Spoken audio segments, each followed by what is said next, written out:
qui aime bien châtie bien.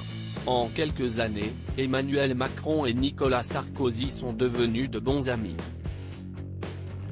Le président de la République voit le mari de Carla Bruni comme un allié et n'hésite pas à lui demander conseil lorsqu'il doit prendre une décision importante.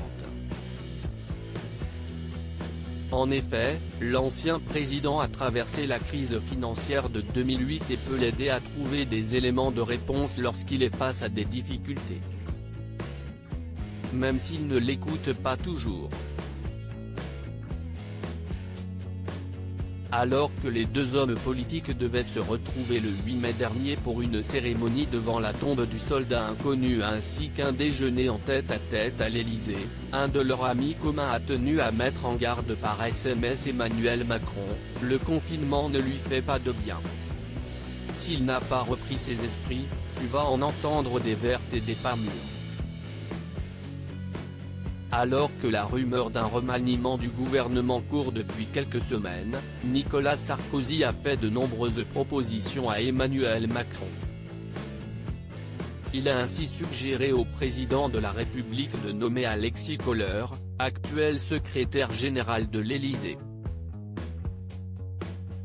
Devant un visiteur, l'homme politique a expliqué, comme ça, il ferait président et Premier ministre.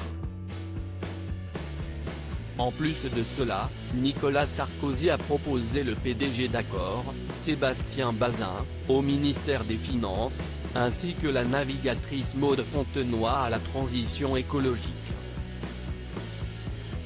Pas convaincu par les propositions de l'ancien président, CIST un brin moqueur, qu'il a envoyé par SMS à leur ami commun, il n'a pas repris ses esprits. Qui remplacera Édouard Philippe?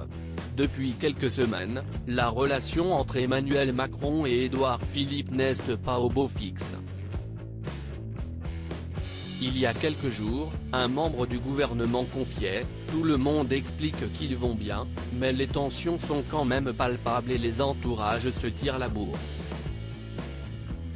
De son côté, le président de la République expliquait à la télévision le 28 avril dernier, « Parfois, on s'échauffe l'esprit dans cette période et si est normal. Tout le monde est fatigué de cette tension ». Une source révélait alors au point que Bruno Le Maire serait pressenti pour remplacer Édouard Philippe.